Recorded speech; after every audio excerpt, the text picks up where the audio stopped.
In its partisan zeal to protect the ongoing witch hunt against President Trump, our Nixonian media went into hyperdrive last week to ensure that the unethical and un-American behavior of President Obama's FBI and Justice Department remained covered up from the public.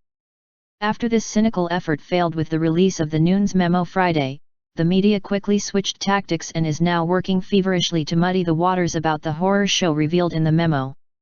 To begin with, it is obvious that a hysterical talking point about declaring the release of the memo a constitutional crisis has been spread far and wide. Naturally, the constitutional crisis in question is not the wrongdoing committed by federal law enforcement. Instead, because we are now deep within the head of the media's fabricated reality where wrong is right and up is down, the constitutional crisis is that government wrongdoing was uncovered.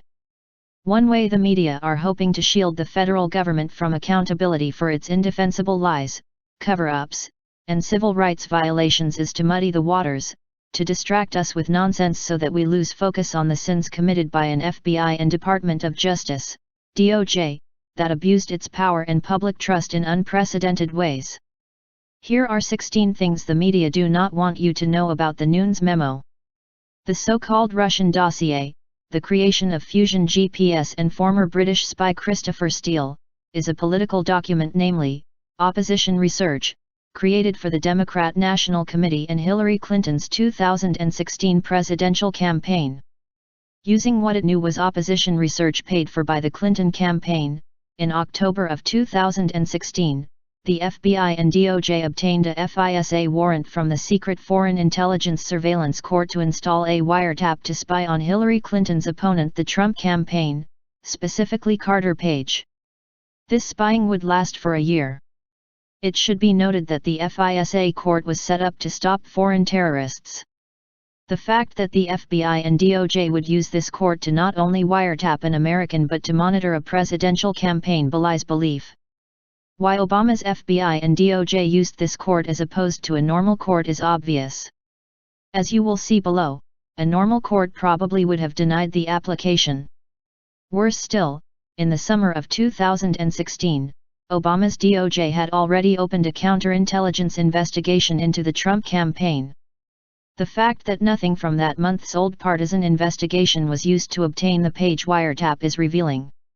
According to the Nunes Memo, an essential part of the FISA application was the Steele dossier, which again is a partisan political document created for the Clinton campaign. So essential was this partisan dossier, Andrew McCabe, the disgraced former deputy director of the FBI, admitted in December that no surveillance warrant would have been sought without the dossier.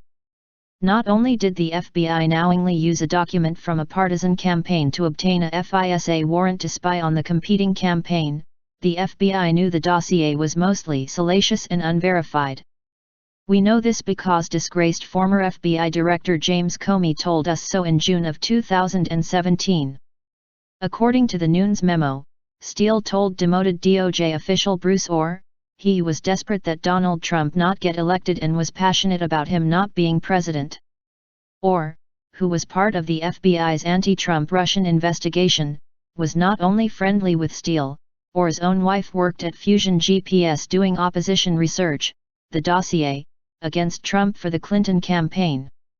Despite A, knowing the dossier was opposition research paid for by the Clinton campaign, B, knowing the dossier was salacious and unverified, C, knowing Steele was desperate to destroy Trump, D, the breathtaking conflict of interest in having an investigator's own wife working on the dossier, the FBI still went to the FISA court to obtain permission to spy on Hillary Clinton's opponent. In order to obtain a warrant to spy on the Trump campaign, all of the conflicts of interest above were withheld from the FISA court, an indefensible, and possibly illegal, lie of omission. Even worse, in order to legitimize a warrant request based on a piece of partisan opposition research they knew was salacious and unverified, the FBI and DOJ used a media report to bolster the findings in the phony dossier. The FBI and DOJ told the court that the media report was independent verification of the dossier. But this was not true, and, according to the Nunes Memo, the FBI and DOJ knew this was not true. The truth is that the phony dossier was the source of this media report. Also hidden from the FISA court was the fact that the FBI obtained Steele as a source but had to fire him in October of 2016 when, in a bid to use his phony dossier to derail the Trump campaign, he leaked his information to the far-left Mother Jones. Although the FBI and DOJ were willing participants in pushing a salacious and unverified narrative against a presidential candidate, primarily through media leaks, this was all hidden from congressional investigators. To begin with, for months, while under oath, Comey said he did not know where the dossier came from, meaning from the Clinton campaign. The Wall Street Journal explains.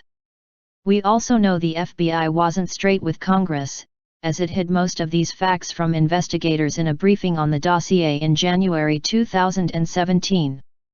The FBI did not tell Congress about Mr. Steele's connection to the Clinton campaign, and the House had to issue subpoenas for Fusion Bank records to discover the truth.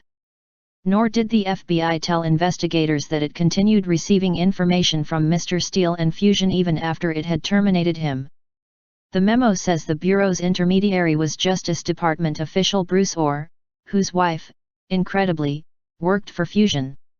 All of this dishonesty occurred under Comey, the man our media now hold up as a living saint, a man so desperate to destroy Trump. He not only oversaw some of those committing the above abuses, he leaked potentially classified information to the news media in order to see a special prosecutor appointed against Trump, which his pal, Deputy Attorney General Rod Rosenstein, immediately did. And finally, 16. Much of the salacious and unverified material in the dossier came from the Russians. In other words, those disgusting dossier lies about Trump's personal behavior came from Russian operatives. So there is no question that it was the Clinton campaign, Democrats, Steele, the FBI, and DOJ who colluded with the Russians to rig a presidential election. Yes, there was collusion with the Russians, and those in our government currently investigating Trump in the hopes of overturning a presidential election are the colluders.